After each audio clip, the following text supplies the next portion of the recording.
Yeah, but Arizona's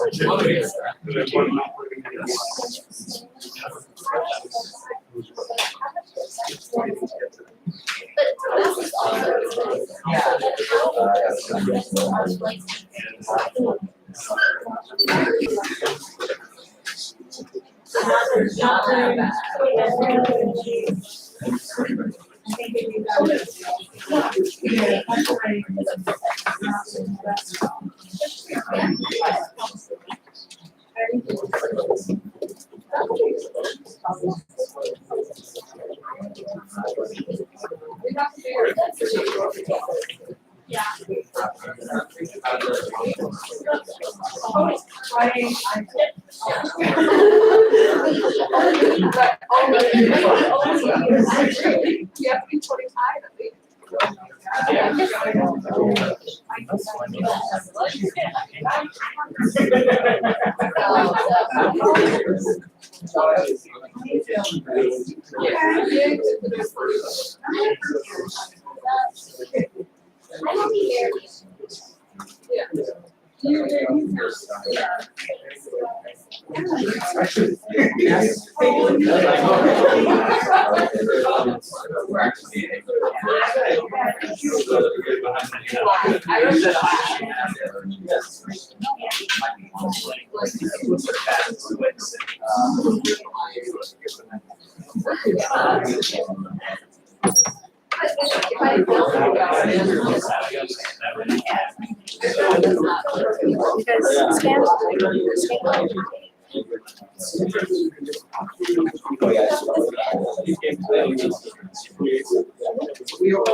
Really often so stand up, like grab something and receive help.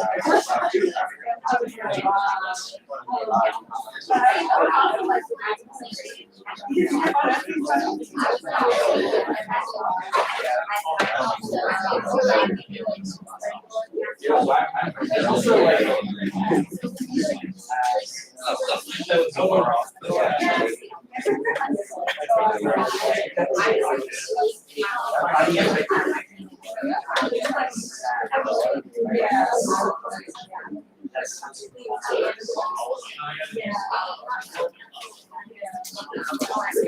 What's up, Morgan?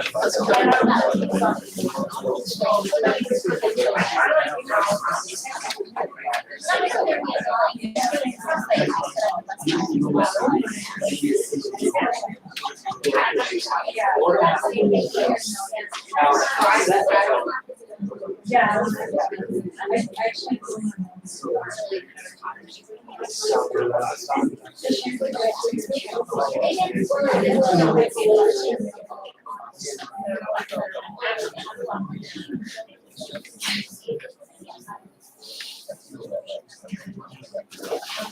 I wasn't basically the whole year. So I wasn't.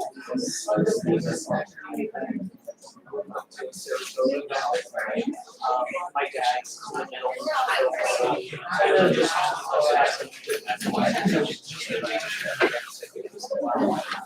no, I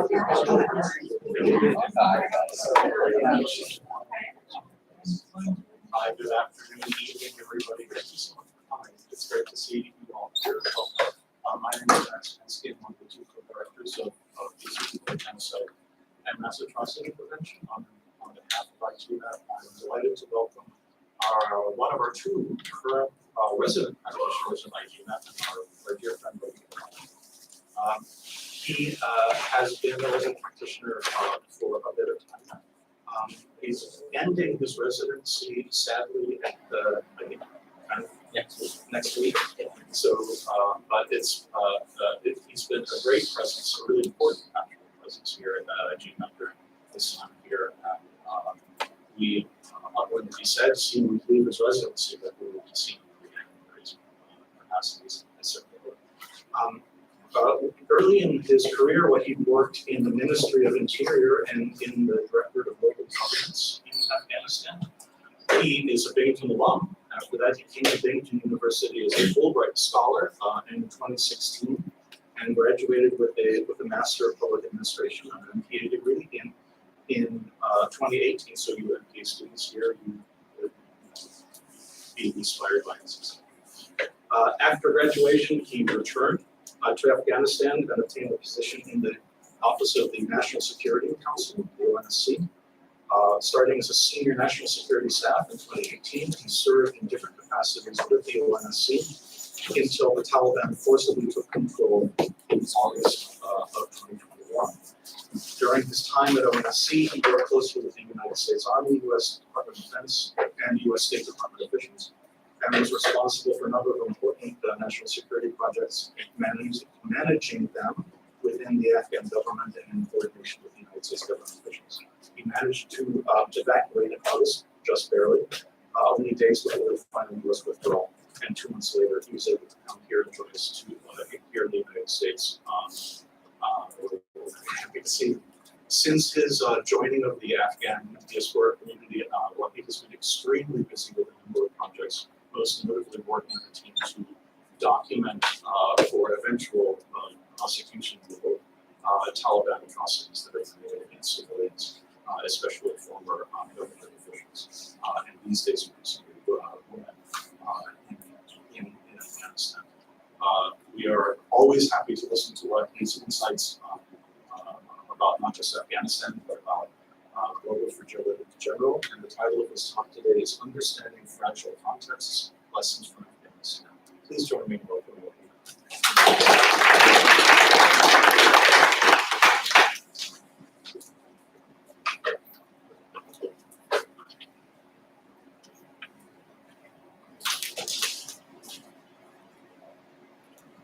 Thank you so much, Max. Thank you for having me. Good evening, everyone. I'm honored to be here among you at our university and to be here in upstate New York, which I consider to be my hometown in the United States. It's one thing to study concepts like state fragility, but witnessing it firsthand is something else. I remember in 2021, as the Taliban rapidly advanced in Afghanistan, I felt like I was watching a disaster movie unfold before my eyes. On the ground, I saw how quickly institutions can unravel when confronted with instability, how power imbalances and exclusion can inflame tensions, how poverty and conflict feed a vicious cycle of violence. Tonight, I want to share lessons from my time in Afghanistan on the realities of state fragility and the complex challenges of stabilizing weak institutions. According to data by the World Bank, 10% of the global population resides in countries that are impacted by fragility, conflict, and violence. This proportion of the world's population living in unstable and dangerous conditions is increasing over time. The challenges facing fragile status are immense, ranging from weak institutions to economic decline, ingrained poverty, and the legacy of violent conflict. These factors often feed into each other in destabilizing ways and can impact and can be destructive for societies. Research clearly shows that strong, consistent political institutions are central to managing the natural tension that arises in any society. When institutions are fragmented or inconsistent, and by inconsistent I mean inconsistent with the realities of the society that it seeks to govern, those in power face little constraint on abusing their authority. Unaccountable executives, politicians, and leaders restrict public participation and limit checks on power. Moments of political transition carry heightened risks, as we know in the case of Afghanistan. New democracies with weak institutions often struggle to consolidate gains without adequate checks and balances and power sharing. Fragile status making transition can slide backwards into instability. In 2001, the United States and its allies intervened in Afghanistan to topple the Taliban regime and replace it with a democratic state that can govern the country and that can represent the people of Afghanistan in the international arena responsibly.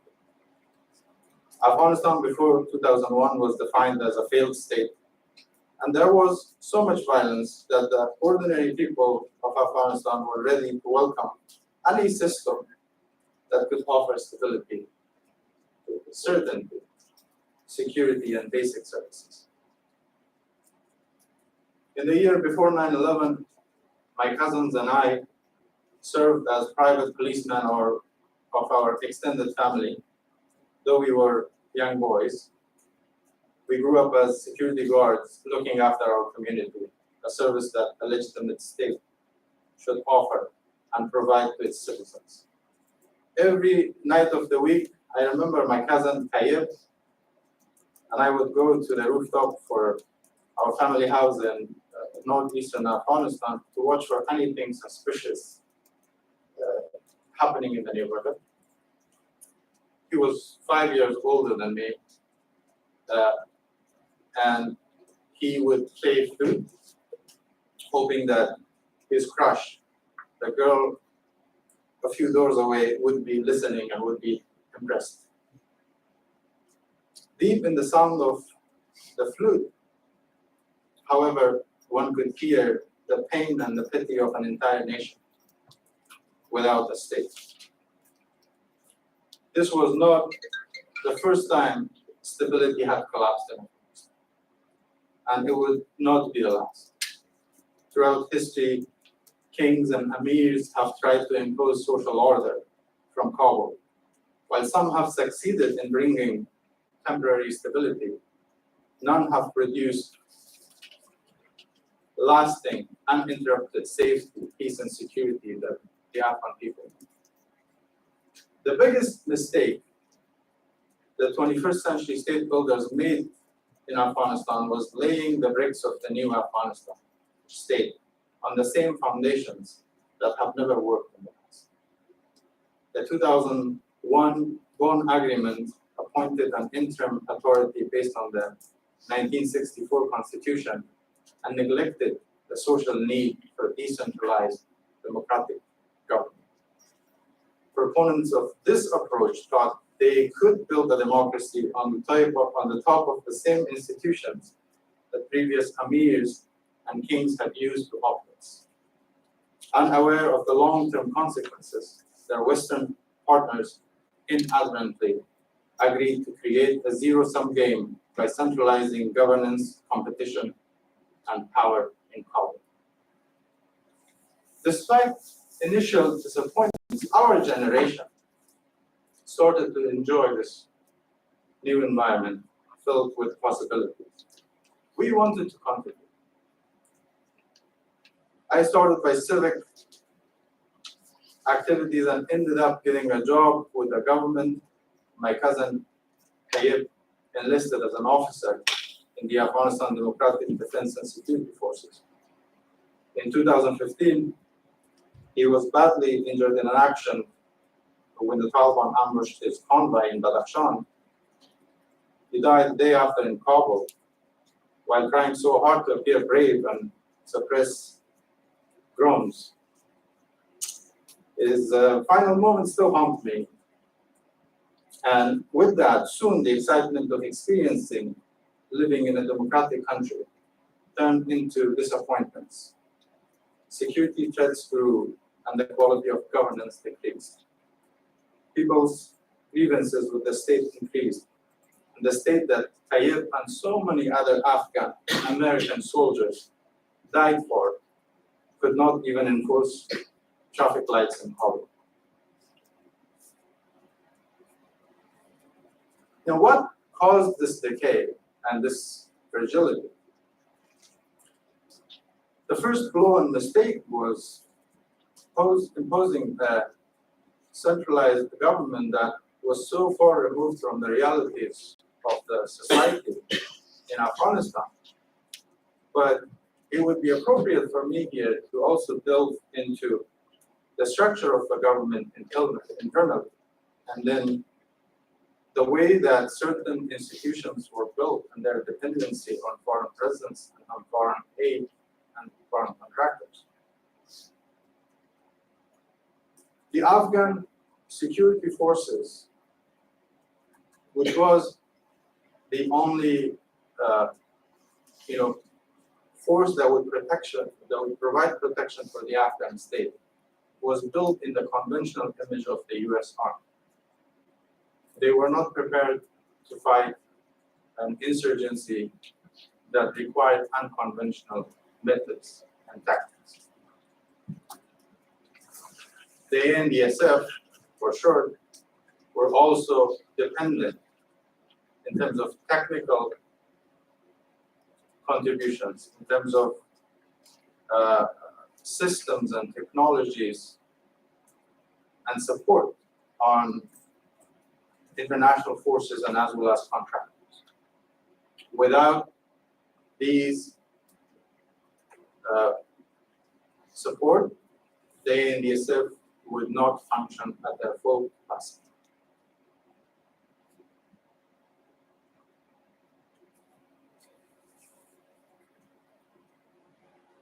On the geopolitical aspect of how the Afghanistan democratic government collapsed, it's appropriate to mention that when the Afghan state was established, there were no early efforts to try to integrate this state into the regional reality or regional plan. Robust diplomacy was needed from the beginning to normalize relationships and build partnerships with regional partners. So the Afghan government was not considered an alien in the region, as a state institution that is only dependent on international support and is there only for the, to represent certain interests and values, but it was rooted within the Afghan society and could represent this society to whomever party that it is.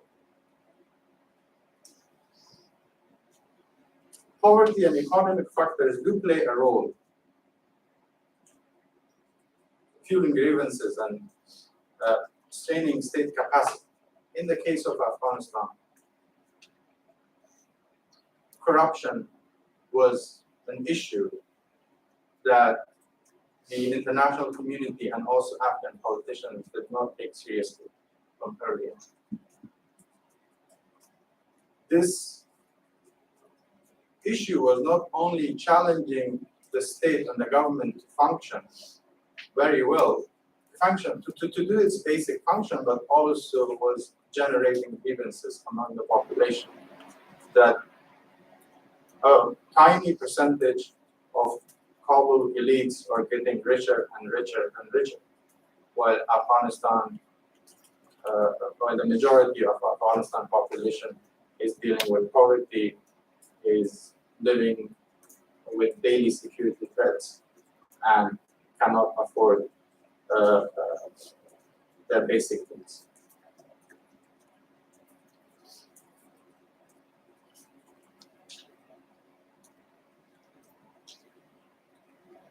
So here, I would like to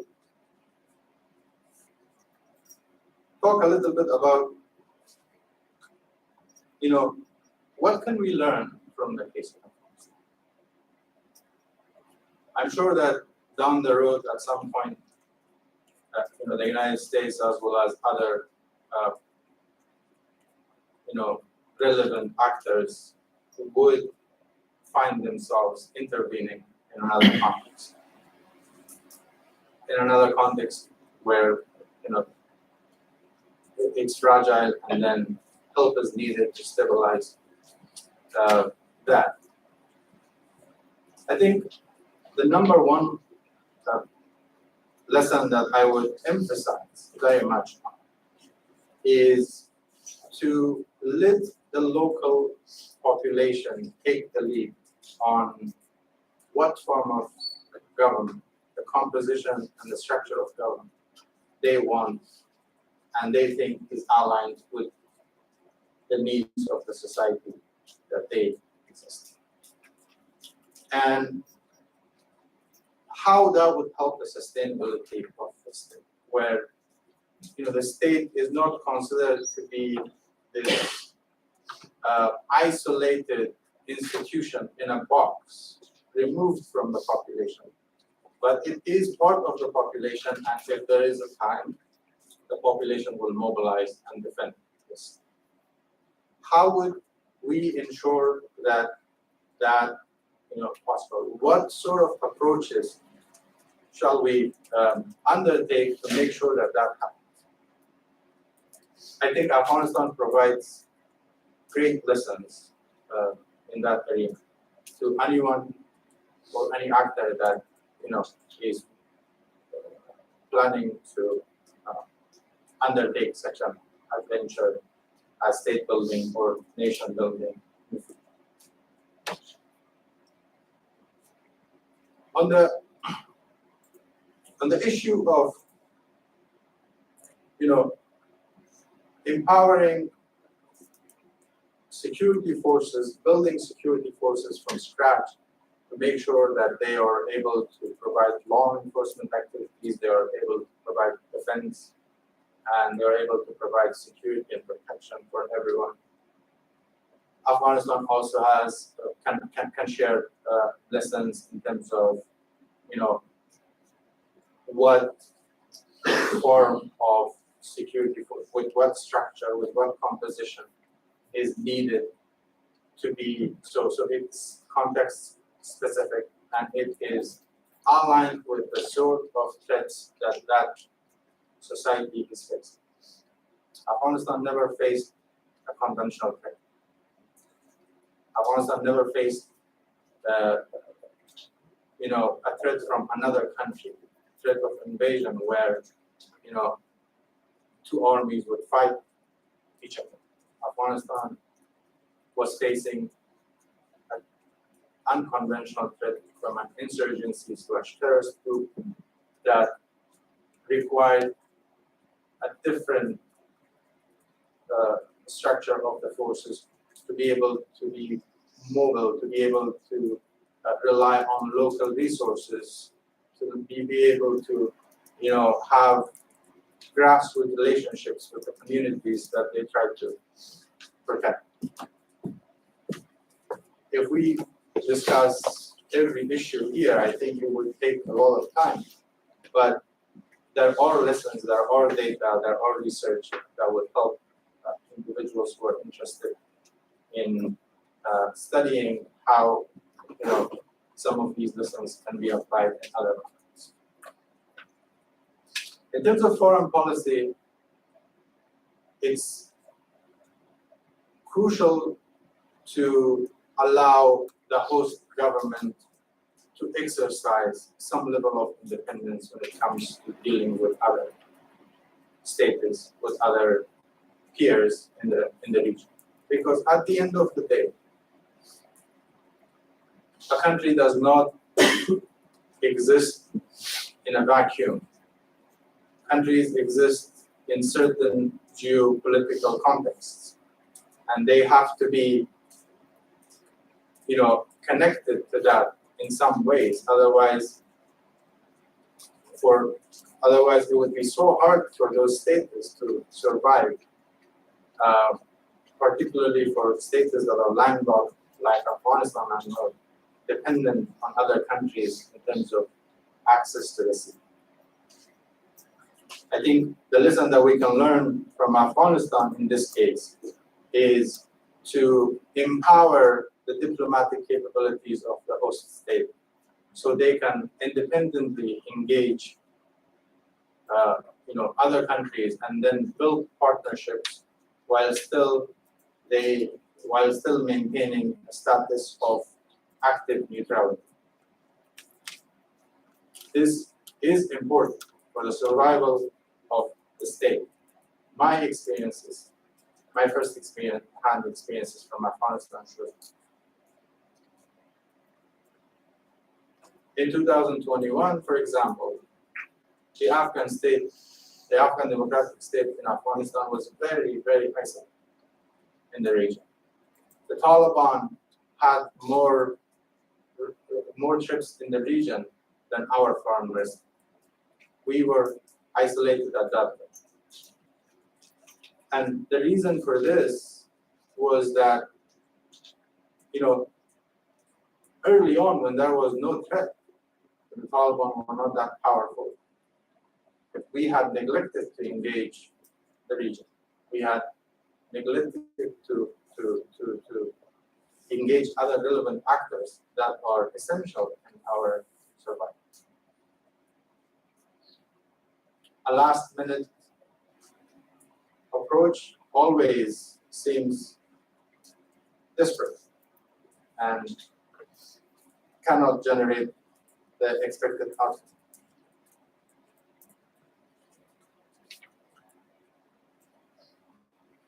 The lessons that I shared from Afghanistan are in three dimensions: the foreign policy aspect, the state composition and structure that should be aligned with the society, and then that the security forces, the security sector that is built should be aligned with the nature of threats that they face. Navigating these challenges requires leaders in all fields, from public service to business to nonprofit. Everyone has a stake. And because these challenges that we will face in fragile contexts are so complex and complicated, we need to develop expertise that are cross-sectional. We need to look at issues at the intersection of so many fields, at the intersection of public sector, but also we need to be open to bring in expertise from other fields to help resolve these issues and to stabilize fragile environments and uplift those in need. I had this experience and I learned this lesson during my time in Afghanistan.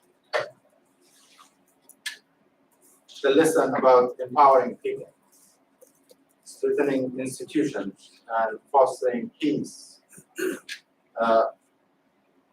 from the beginning, from early days.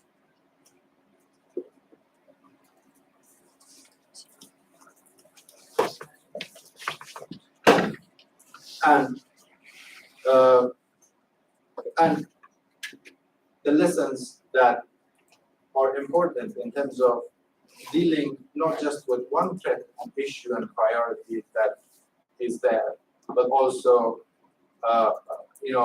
not reacting to ad hoc issues as they appear, but also thinking about issues and building foresight capabilities that would help us to see things before they emerge and prepare for those challenges, and then develop the kind of economic security and governance capabilities that we need to deal with those situations.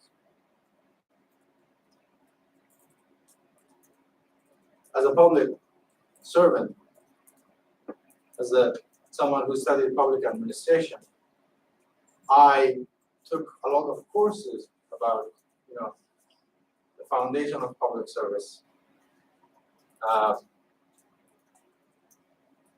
project management, analysis, policy making. But my experiences show that having these expertise only is not enough. We need to be able to, stand our view on education and the kind of expertise that we need to deal with these challenges. The systems, the technologies that we deal with in the public sector require a new kind of expertise that is at the intersection of public policy and technology, and also environmental issues. We need to develop these expertise, and we need to train people who will be able to deal with these challenges and issues that will appear in the next few decades. Right now, as you are aware, we are facing a lot of issues throughout the world. There are armed conflict, these two major ones. 3, if we also include Sudan. And these, these crises are also impacting everyone else's life. It impacts the global economy. It impacts the stability. They don't remain there. They have spillover effects. And we cannot be bystanders. But the question that we need to ask ourselves is, are we really capable to deal with these issues?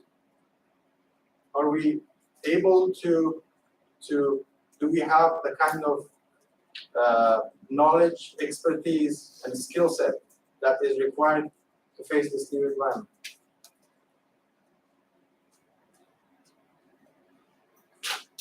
These are some of the questions that I have grappled with, and I hope tonight you also think about them, and hopefully we will face the world, the new realities of the world, with better preparation in the future. Thank you.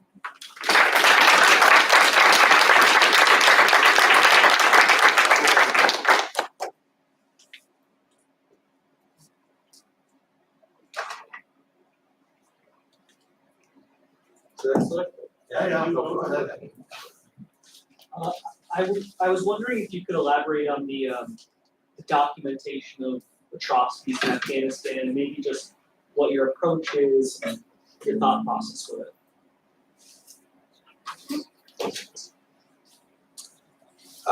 The U.S. withdrawal from Afghanistan and the collapse of the Afghan government has created a security and governance vacuum. And the Taliban are committing atrocities against different groups. different parts of the population, particularly a systematic oppression of women that some scholars and activists term as gender apartheid, and as well as a systematic killing of former Afghan security forces and those who were allied with the international community in Afghanistan. Most of these atrocities happened in a very small scale and scattered throughout the country. And videos of these heinous crimes and gross violations of human rights are usually posted by Taliban fighters on social media platforms. While it's very hard to get access to conduct documentation work on the ground in Afghanistan, there are some Afghans in the diaspora that are documenting these crimes using only open source. They do this, but they still need resources, including technical resources and other resources, to be able to carry out a comprehensive program. And hopefully that will happen in the future. You were talking about developing like the foreseeable capabilities and like mitigating like upstream prevention. And I was just kind of wondering, I know there's a lot of unknowns, but how would you propose that the international community begin to work on this in developing these prevention methods? I think it would be a very ambitious agenda for the international community to start work. But my opinion is that it's good to start early on. It can start at the individual level, actually. If we cannot change the course of major policies that certain countries, but we can at least, start it at the individual level and, reflect on what is needed in terms of what kind of capacity we should develop, what kind of skills we should learn, so we are better prepared to deal with a situation like that. For example, a Binghamton University student, an MBA, who is graduating next year, might end up working for an NGO that does development work in a fragile context. But every instance of fragility is different, but the context of fragility is quite similar. So, what are some of the skills that would help us as an individual, that we would contribute in a better way, that we will be able to contribute? It's I'm a big believer of the power of small steps. So I think we can start working at that, but then also at the larger level, we're also responsible in terms of advocating for the right policies, holding people accountable, asking people why this mistake was made. I haven't seen any instance of that in the U.S. where a public politician who made a decision, right? And then we, with the benefit of hindsight, now we see that it was a horrible decision, right? We don't see any accountability. How can we develop mechanisms and approaches that we can actually, make these people accountable, right? Instead of, giving public talks and getting compensated for those and publishing books and selling their books. How can, is there a way that we can ask for accountability and ask for, basic explanation of that? How did you make this decision? Did you make this decision based on evidence and data, or because you were feeling that way? So all of this will help, but if we don't see immediate results, I encourage that we shouldn't be disappointed. Sometimes we don't see immediate results, but in the long term, it's always good to keep on working on your stuff. That's what we have the most control. Okay. And then also engaging in advocacy and asking for help.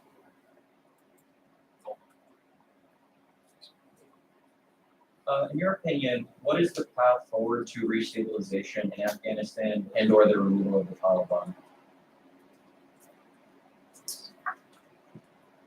That's a hard question.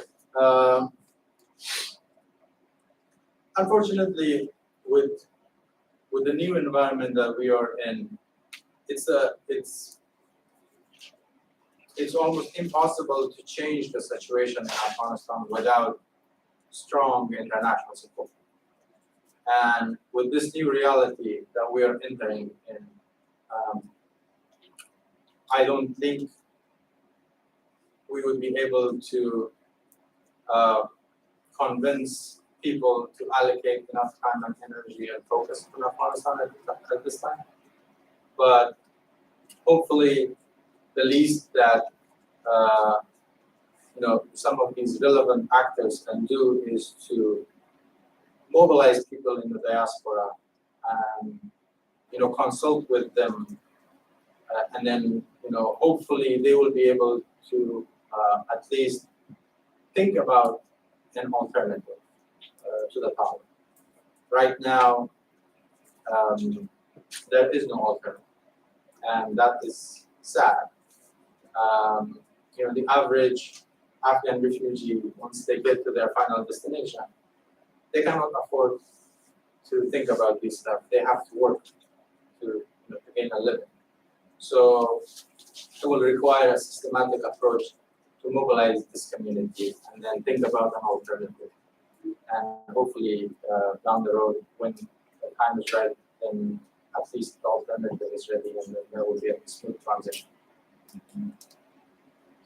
So we were talking about introducing like a fragile state to the region, that is like encompassed in. What are like some methods that you would recommend to start off with? It depends on the context of the country. In the case of Afghanistan, I can speak that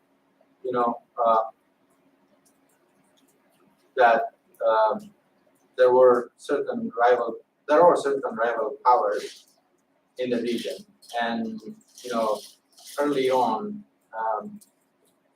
that's the reality of international relations for most of the states, is that if you are aligned with one bloc, then you cannot engage the other one, right? So for most of the countries that are vulnerable and they don't have permanent security, international relations experts and seasoned foreign service people advise that they should adhere to active neutrality, like they should choose active neutrality as their foreign policy. So they can engage everyone, but then obviously they will have a better relationship with one side, but then they are not, actively part of a group, part of a bloc. So it's a concept actually. Active neutrality is a concept in the international relations, and I think, at least I know that Afghanistan would benefit from that. And there are instances in the history of Afghanistan, that the government of Afghanistan at that time stayed neutral, and then we had 40 years of peace and stability, even though that the world was going through World War II, but Afghanistan remained neutral and, you know, while everywhere else there was conflict and issues, in Afghanistan there were, you know, peace and stability. So at the beginning of the state of Afghanistan, there was a lot of corruption that was really ignored. Why do you feel? Again, it's about, you know, it's about engaging with the right local partners and trying to make sure that you always, you know, not only engage with the elites of the society, but also with people that are, you know, that have good intentions and that they can actually, like, they have more grassroots support. In Afghanistan,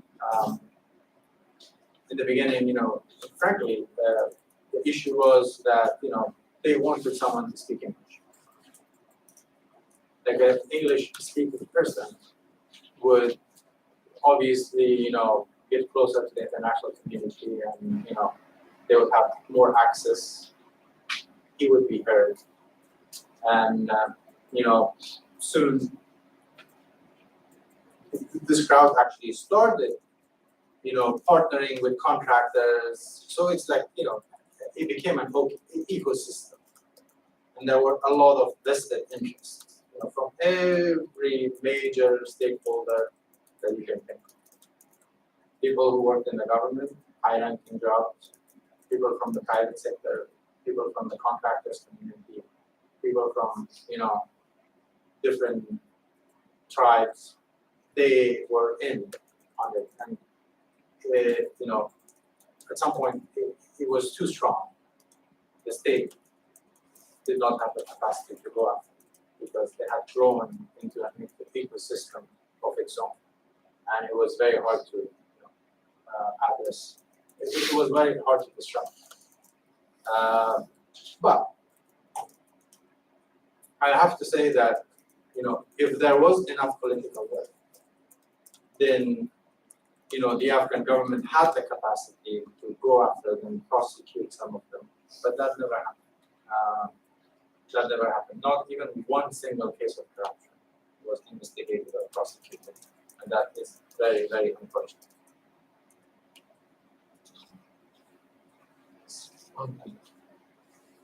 It's also very bleak sometimes, and I wonder, like, do you see a future where tensions and like are better in Afghanistan and the nation and the state will become one and things will be peaceful?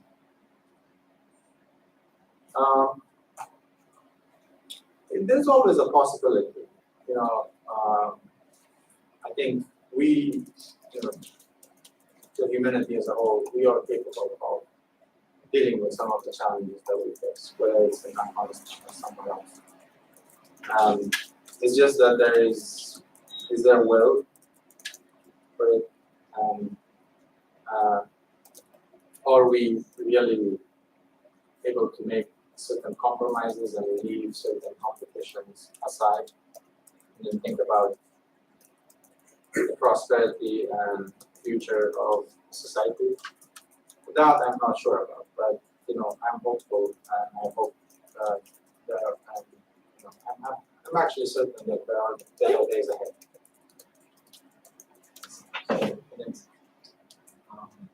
I was just what your thoughts were on China's involvement in Afghanistan since Taliban took over, setting a trade deal. If you think that that's a good approach given the government in place now, or do you think it's better for the world to not engage with that piece of laws while the Taliban? China was engaged in Afghanistan before the Taliban as well. And, you know, at least they were there for the one big copper mine that is located near Kabul. Right now, I don't see any barriers between the Taliban in terms of, you know, disagreements on values and principles. I don't see any, and I think that has enabled them to get closer to each other, because they don't ask them, they don't say, oh, this is a precondition that you allow girls to go to school and then we're engaged. That's not the case. So there's been some success, but then in terms of whether they will provide enough resources and support for the Taliban government or regime to continue and then to solve some of these social needs, to solve the issue of poverty. I think right now it's at 85%. At 85%, and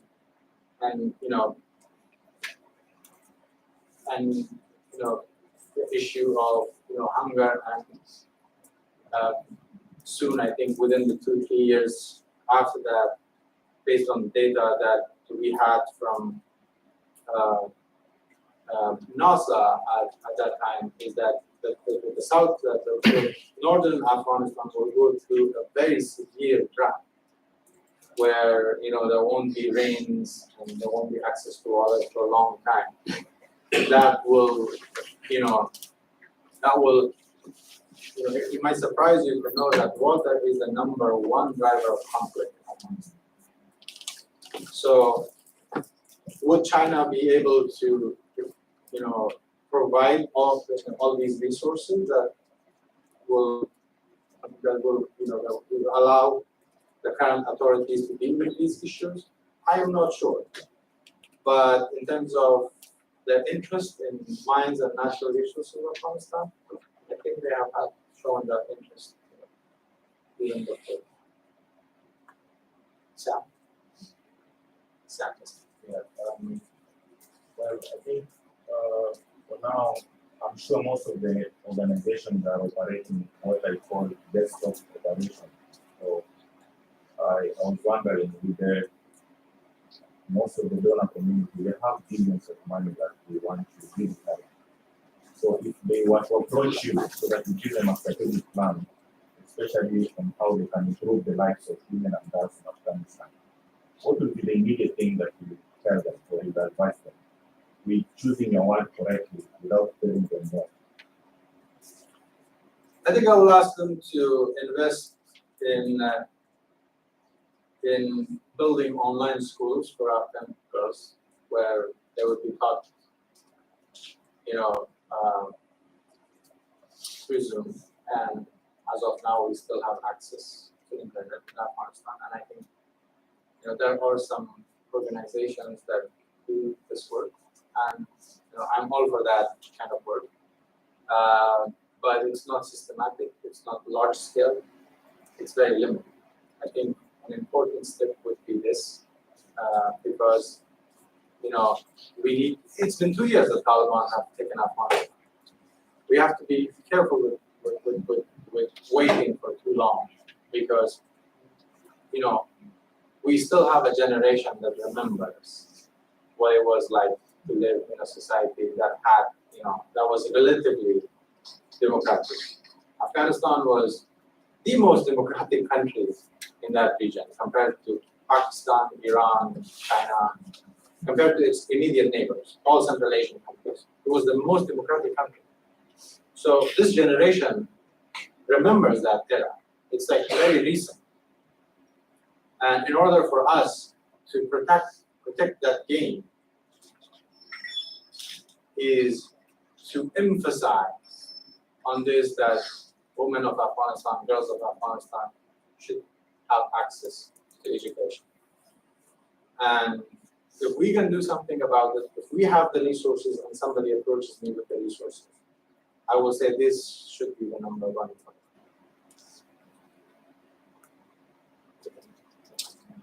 As an international community, what would you say some of the most important lessons we could learn from the situations in Afghanistan right now to help us combat or prevent similar situations in the future?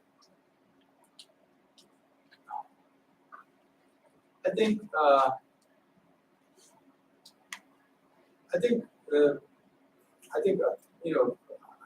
there can be many lessons, and we can discuss all of them. But here, it would be good if international community can reflect on how limited its intervention capabilities are, and if in future instances we'll be able to think that whether it has the resources, the time and the energy and the resolve, more important, to get involved in situations like that. Because in some cases, if we cannot change the status quo, then the status quo might be a good option. If we don't have the resources to go and change the status quo, and then we go there and then we leave that area in a bad shape than we found it, then I think it's more productive to not get involved in the first place. Also, I've recently read a book that is called Fragile Neighborhoods, Fixing One Zip Code at a Time. It's about the issue of fragility in the United States. There are areas in Washington, D.C. that I drive to and I look at the situation and I cannot help but, hurt myself and compare it to some of, the things that I have seen. So there are issues here. I'm sure you have walked around Binghamton, not just the downtown area, but around Binghamton, and also you have been to other areas where you see that the local government that's there is decaying. It's old. It's not aligned with the new realities, the new challenges that are emerging. Right? So there are lessons in that regard too that that would help if somebody studies Afghanistan. So I heard practice and try to spread their influence on Afghanistan over to stabilize it. How could it affect further Right now, right? Well, it's very obvious that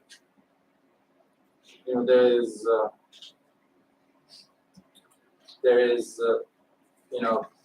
pages and pages of research and intelligence that confirm Pakistan provided support, sanctuary to the Taliban in the past 20 years. Pakistan benefits from having the Islamist group ruling Afghanistan because it helps them to counter India and also conduct other strategic competition in the region. And they need a backyard to do that. So I'm not surprised that the fact that Taliban right now is very much dependent on Pakistan, and that Pakistan's foreign minister shows up to meetings that actually belong to Afghanistan and try to represent the country. So I'm not surprised.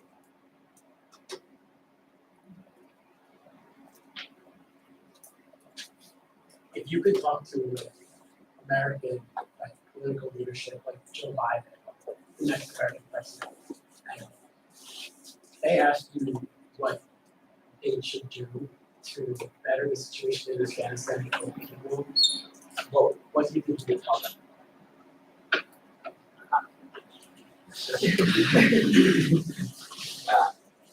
Well, I think I think it would be an interesting conversation.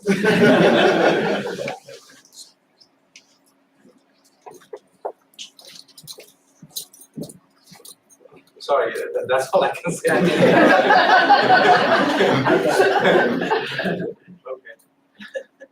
Next one? Okay, go ahead.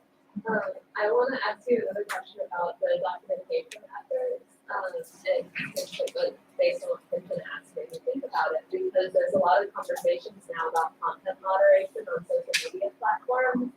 But these social media platforms are exposed of how they're proxies and how you're conducting your documentation.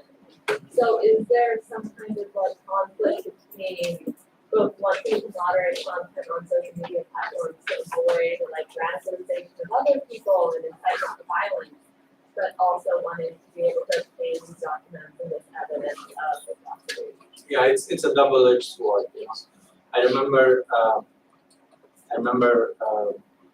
you know, colleagues, international colleagues, having this debate that should we ban these social media platforms that are run by the Taliban because they spread propaganda and they conduct like information operations and like psychological operations on people, or should we keep them open because it's a good source of information to ourselves? So that's always an issue, and I don't know how to navigate that issue. That is part of the skill set that I was talking about. That you know we need to develop. How can we deal with this situation where we protect people from propaganda, from being brainwashed, but at the same time we don't deny ourselves access to that information that will help us, you know, resolve the issue or at least contain the effects of that issue. So in the case of documentation, it's the same issue that, you know, the Taliban rank and file person who uploads that, you know, he has an audience. And that audience, you know, I'm sorry to say this, but you know, kind of loves that kind of content creation. You know. But then it's also evidence for people who wants to prosecute them, right? So it's very hard. But I don't think all of these companies, social media companies, I don't think they do a very good job in terms of, you know, fighting disinformation, and that's a problem here too. You know, that's a problem here too, and that's a problem there as well. I hope in our efforts and in our quest for accountability, we will be also able to do something to hold these institutions accountable and to ask them to, you know, do better in the future. Yes, and then You mentioned that there's a foreseeable drought in Afghanistan. Do you know of like organizations or any actors that are trying to plan for that are trying to put a response to that, or is it not? I think most of the focus in the past have been on, you know, fighting terrorism and fighting the insurgency. So when it comes to Afghanistan, this where the issue of conflict, that armed conflict, intersects with climate change.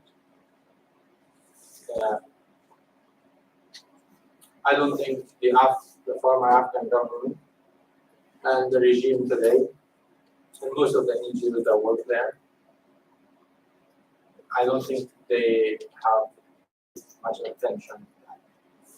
Because and the NGOs, I don't blame them because, you know, there are other humanitarian crises that are very immediate. You know, like people not having food, refugees returning without, you know, having a place to stay, shelter, providing basic health services, funding clinics. So I don't think Afghanistan is ready for that. I don't think the government is ready. I keep calling them like the government. The regime is ready to provide that kind of services. They don't have the capacity, and to be frank, I don't think they care much. But even the NGOs, the international community that provide the aid, I don't think they have the kind of expertise that's needed to deal with this issue. Right. To swap topic just a little bit, I wanted to ask if you think there is enough of a cultural opening for women to subvert Taliban law institution by doing online learning in something that's more akin to maybe their family supporting them in that role of being online, or if you think that too many men who dominate the social space aren't or wouldn't be willing to give the women in their family that social space to have a privacy within their education. Do you see that opening being possible, or is it something that the Taliban has for too long dominated that social space, and most men would not be willing to help their spouses or help their women in their lives find that path to education? It's a diverse society. There might be families that are against, their daughters going to school or, continue education after the necessary religious education. But I think the majority of Afghanistan families and communities, they want education for their daughters. And,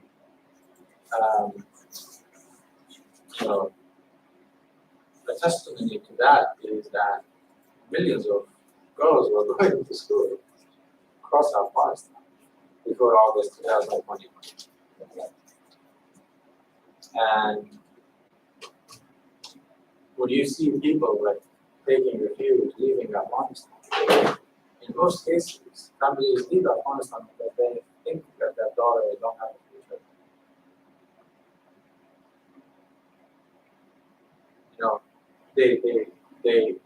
They sell their houses. I personally know families that have sold their houses,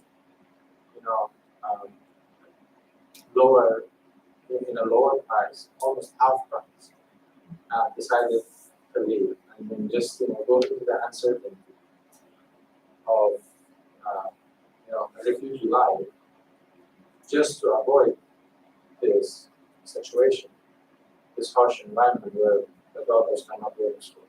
So if there is an initiative and a systematic, approach that would provide online education for girls, I can safely say that there would be, thousands and thousands of families that would not only provide the safe environment for their daughters to,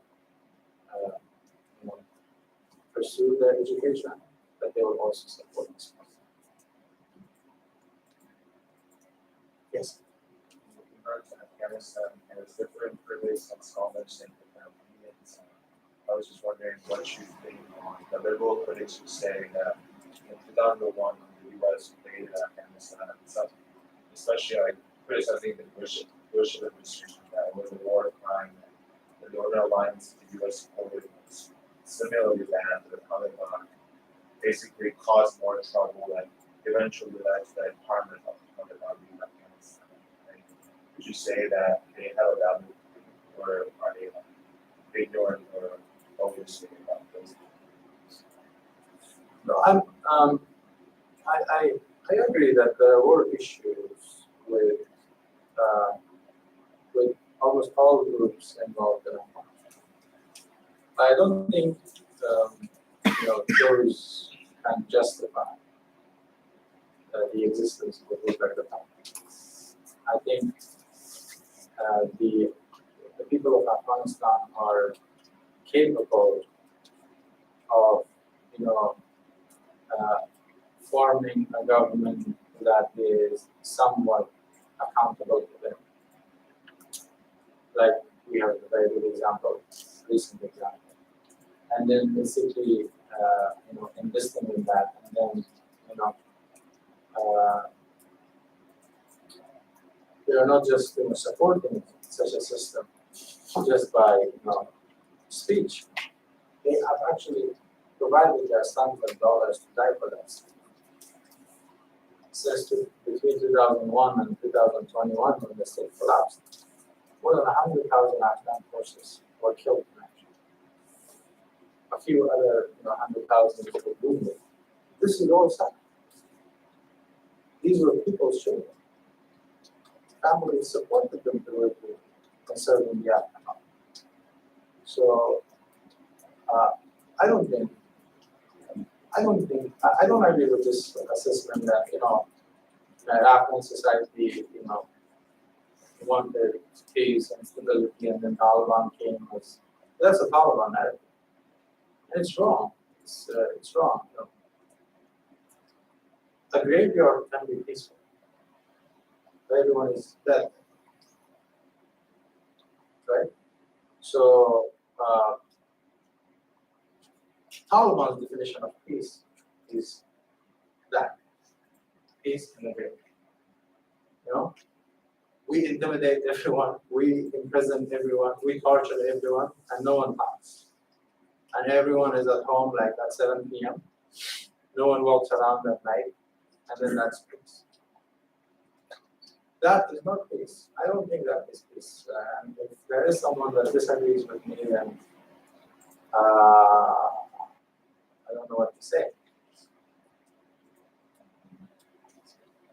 I want to follow up on the question regarding refugees. And I was wondering your opinion post-2020, when you have, in comparison with the world, and particularly the United States' reaction to a renewed Afghan refugee crisis, in light and its very problematic perception of the support displaced, compared to Ukraine. And what's happened. I'm interested in your opinion of the discrepancy between the West related to refugee crises in both places. I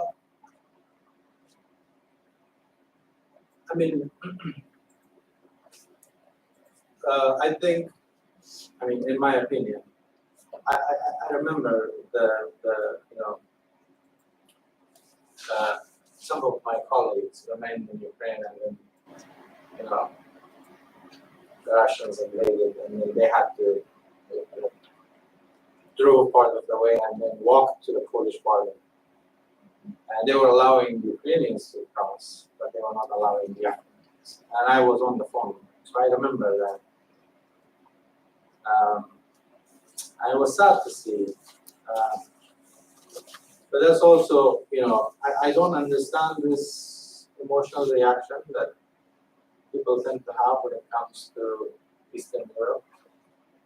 And when people are in trouble there, then it's different reaction than when people are in trouble this way. I have no idea. I think you are the one who should tell me, who should tell me like what's the reasoning behind that. But I can tell you that it exists.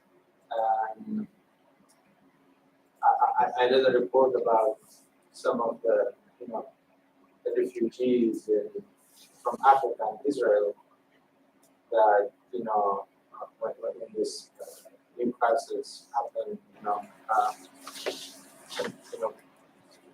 other people who were accepted, but they were not. I think I live in the New York Times.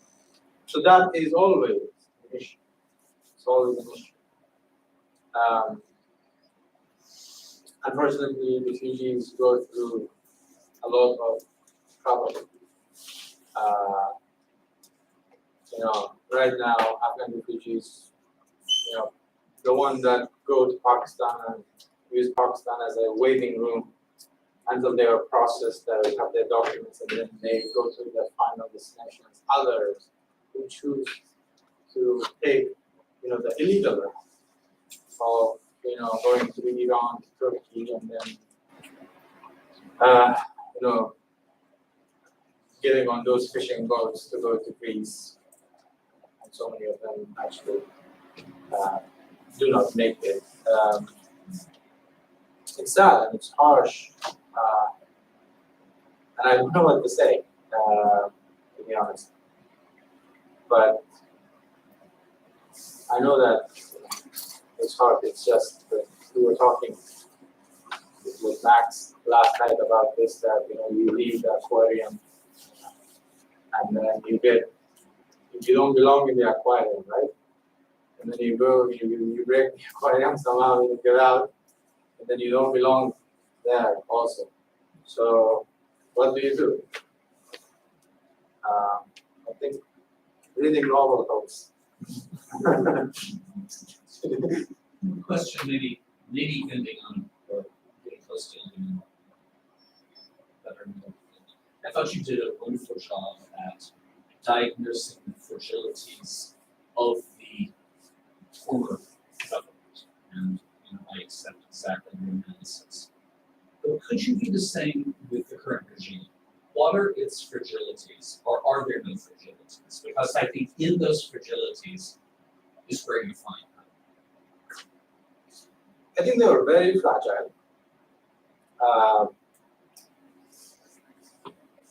The one common theme that most of these fragile status or dying status have in common is the existence of weak political institutions. In the case of the regime, they have no political institution.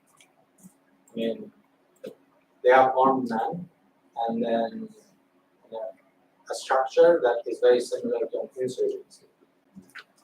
And they have overtaken the former government's institutions, but then institutions in itself, but like ban all the laws and regulations and policies that would that were developed for those institutions.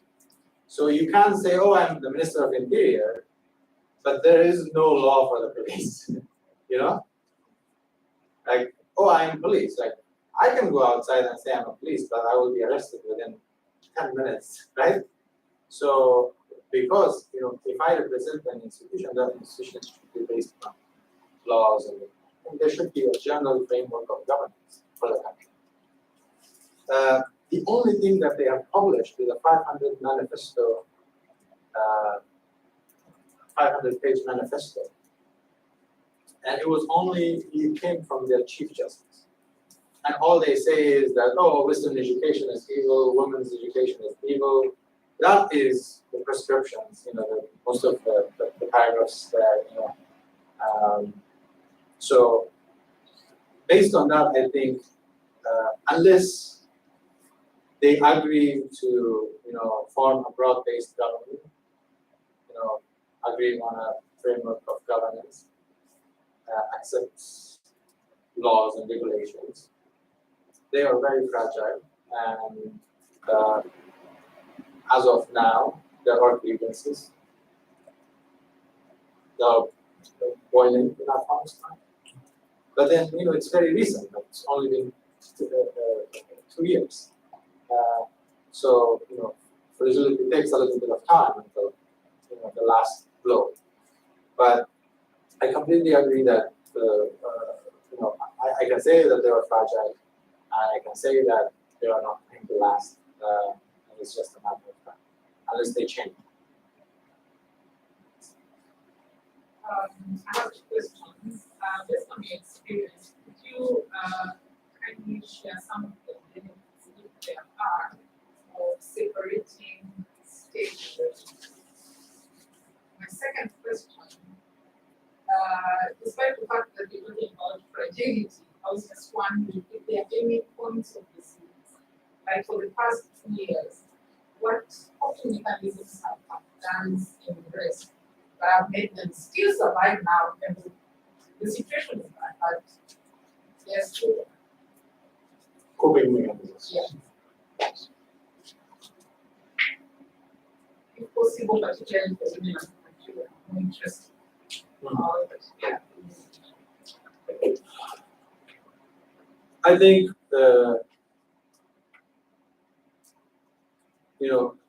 I think given the nature of challenges and complex issues of governance that we face, I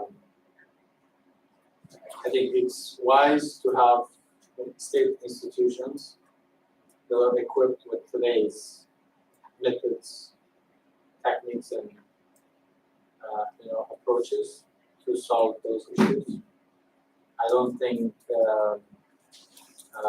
any other old approaches would work in that form.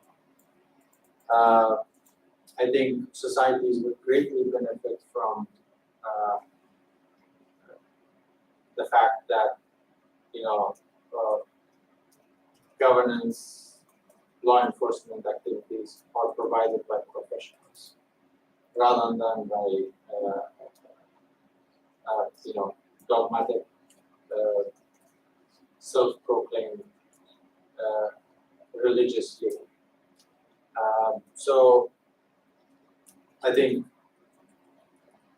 Afghanistan can share lessons about that as well. With regard to coping mechanisms, unfortunately for men, men are usually very entitled people throughout the world, and it hasn't been that tough on men. I mean, it is always rough, but particularly for women, it's been very, very rough, especially those who live there. Most of them have lost their jobs. And like for them, it was like they were sitting in a room and the lights were on and somebody just turned off the lights. Since the Taliban's takeover, there is unreported suicide cases among young men in Afghanistan. I mean, when it comes to data, it's very hard to find authoritative data in Afghanistan because nobody left, but there are unreported suicide among young women. They have worked. My own sister, I mean, she's now in Canada, but she was in her final year of university when the collapse happened. And now she's in Canada, but no university accepts her because she doesn't have a degree. And so she has to be stopped from high school. And then she has to make her way undergrad and then graduate. So for a lot of them, even for those who have left, they deal with traumas on a daily basis. And one structure that has been very helpful for so many of them is like the family structure.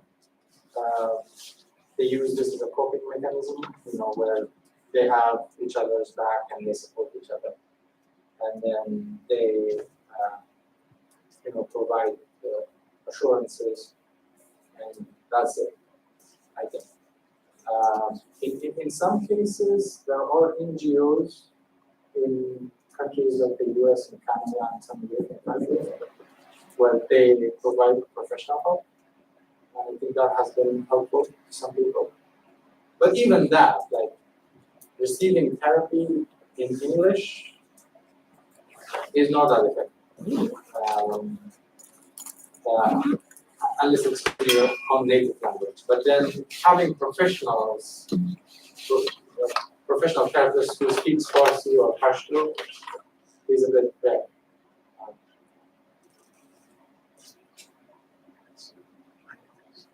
Maybe one last question.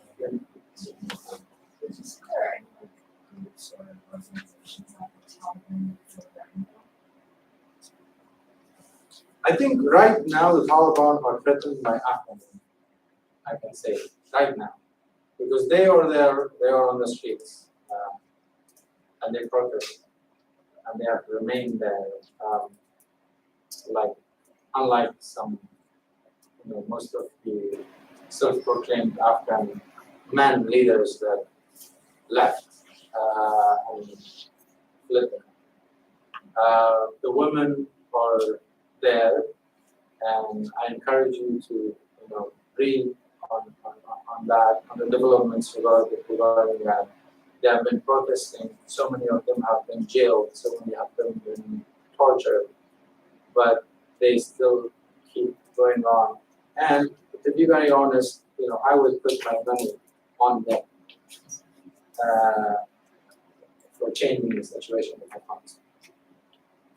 And if that happens, if I go to turn back, I wouldn't want anything. I would say, you guys leave the way, because and they deserve to do that. And they have no part in all the violence and past miseries that Afghanistan faced. It was just that their lives were affected by it, and still they have been affected. And I wish them all the best, and I hope, and I believe that they will be able to bring about some change. That's great. Please join me in thanking